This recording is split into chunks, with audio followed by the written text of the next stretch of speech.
श्री हनुमान बेनीवाल जी।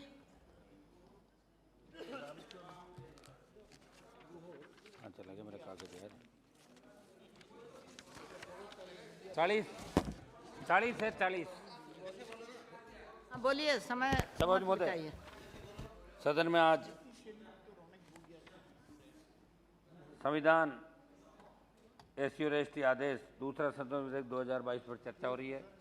मेरे से पूर्व विद्वान वक्ताओं ने अपनी बात रखी और करीब करीब जो इस बिल पे बोले सब ने इस बिल का समर्थन किया। इस विधेयक के आने से उत्तर प्रदेश के गोंड, धुरिया, नाइक, ओझा और पथरा तथा राजगोंड जातियों को एसटी का दर्जा प्राप्त हो जाएगा।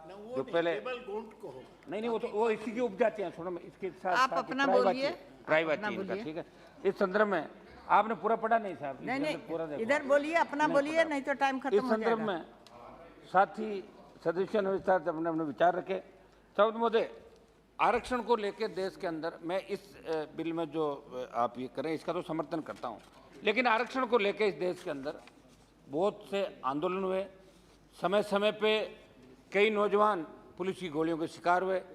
चाहे हरियाणा का जाट आरक्षण आंदोलन देख लो आप, राजस्थान का गुर्जर आरक्षण आंदोलन, एक मिनट रुको साहब, पटेल आंदोलन गुजरात का, मराठा आंदोलन महाराष्ट्र का, लिंगायत कर्नाटक का और आंध्र में कापू जातियां इसके लिए लगातार संघर्ष करती रही।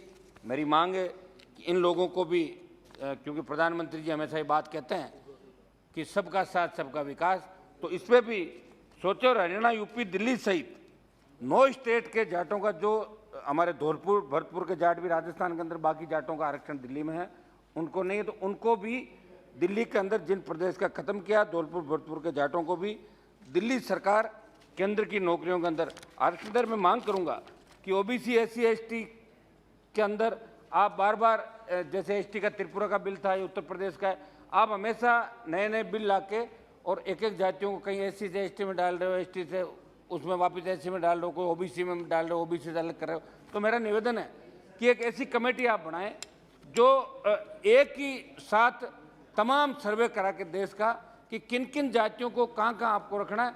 इससे सदन का समय भी खराब नहीं होगा।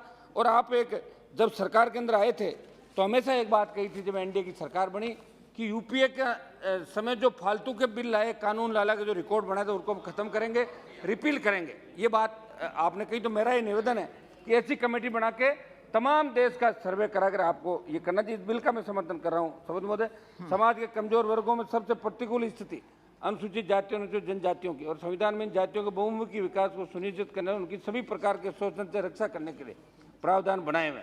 बावजूद इसके जो स्थिति इन वर्गों के, उस पर इस सदन को चिंतन मनन करने की जरूरत है। और मैं बात इसलिए बोल रहा हूँ कि आज देश आज़ादी का अमृत महोत्सव मना रहा है और दलित वर्ग देश के विभिन्न हिस्सों में समानता के लिए संघर्ष कर तमाम कानूनों के बावजूद दलितों पर बढ़ते अत्याचार की घटनाओं में कोई कमी नहीं आ रही है। सभापति महोदय, आज भी जनजातीय समुदायों का एक बहुत बड़ा वर्ग निरक्षर है, जिससे आम बोलचाल की भाषा को समझना नहीं पाती। सरकार को कौन कौन सी योजना इन तबकों के लिए इसकी जानकारी तक इनको नहीं हो पाती, जो इनके सामाजिक रूप से पिछड़ेपन का सबसे बड़ा कारण।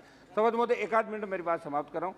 आज हम अनुसूचित जनजातियों के हितों की बात करें, लेकिन मैं आपका ध्यान आकर्षित करते हुए बताना चाहता हूँ कि देश के 23 IIT में दिसंबर 2021 में दिए आंकड़ों के मुताबिक देश भर के IIT में अनुसूचित जनजाति के मात्र 32, अनुसूचित जाति के मात्र 183 और अन्य पिछड़ा वर्ग से मात्र 462 फैकल्टी सदस्य थे। विभिन्न मंत्रालयों विभागों में 31 दिसंबर 2020 तक अनुसूचित जनजाति और अन्य पिछड़ा वर्ग ओबीसी के लिए 34,000 से अधिक पद खाली पड़े। जब इतने पद खाली पड़े तो आरक्षण का लाभ कौन ले रहा है, इस विषय पर आपको गंभीरता से सोचना होगा।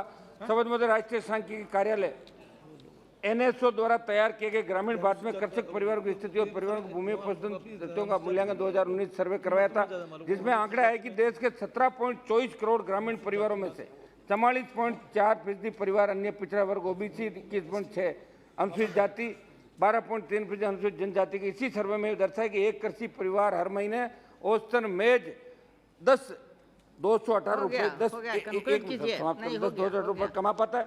इसमें मैं ओबीसी कृषि परिवार कम 9.977 रुपये SC कर्ची परिवार 8.142 और ST कर्ची परिवार 8979 रुपये प्रति महीने कमा पाते हैं। इसी परिप्रेक्ष्य में बेहद जरूरी हो जाता है कि सुनिश्चित किया जाए कि सामाजिक न्याय में कौन से समुदाय पिछड़े जहाँ आरक्षण या एक मिनट सभापति जी एक मिनट का टाइम दे सर, 1 मिनट में कुछ मेरे पॉइंट रख देता हूँ, एक मिनट साहब है ना।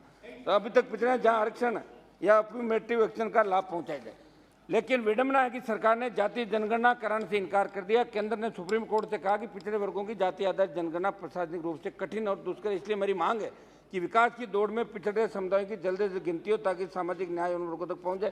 सभापति महोदय, मैं आपके माध्यम से सरकार से कहना चाहता हूँ कि बाबा साहब अम्बेडकर जी जो संविधान प्रदत्त हक और अधिकार इस देश में रहने वाले पिछड़े दलित तबके के लिए दिए, उसके बावजूद आज़ादी के दशकों बाद भी हमारे देश का दलित भेदभाव उत्पीड़न का शिकार हो रहा है। कहने को तो अनेक योजनाएं दलित समुदाय के लिए, लेकिन क्या उनका प्रभावी क्रियान्वयन क्यों नहीं हो रहा है? लास्ट में समाप्त करूं, बस लास्ट में एक सुझाव मैं रखता हूं। समझ में मैं राजस्थान चाहता हूं, और राजस्थान के अंदर ये अधीर रंजन जी यहाँ बैठे हैं, अभी खड़े हो जाएंगे, मेरी बात सुने बिना ही। कांग्रेस की सरकार, 1 मिनट सुनिए साहब, सुने तो सही चेयरमैन साहब, बोलिए ना, आप बोलिए ना। समझ में हाल ही में राजस्थान के अंदर धौलपुर जिले से 26 साल की दलित महिला के साथ दुष्कर्म का मामला सामने आया। गांव के 2 दबंगों ने देसी कट्टा दिखाकर उसके पति और बच्चों के सामने गैंगरेप की घटना को अंजाम दिया। राजस्थान के पाली जिले में एक दलित संविदा कर्मी की निर्मम हत्या कर दी गई। इससे पहले अलवर के थानागाजी में दलित महिला का गैंगरेप करके वीडियो वायरल किया गया। जो अलवर जिले में मूक बधिर बालिका के साथ जो घिनौना कृत्य हुआ वो पूरे देश के सामने आया, और ऐसे अनेक प्रकरण है जिससे राजस्थान को हर रोज शर्मसार होना पड़ रहा है। समझ मुझे आज भी देश के कई हिस्सों में दलित दूल्हों को, समझ मुझे 1 मिनट समाप्त हो गया, आज भी देश के कई हिस्सों में दलित दूल्हों को घोड़ी से उतारने के मामले सामने आते हैं। और ये बातें इसलिए बोल रहा हूँ क्योंकि बात करने से कुछ नहीं होगा, हमें दलितों को उत्थान के लिए संविधान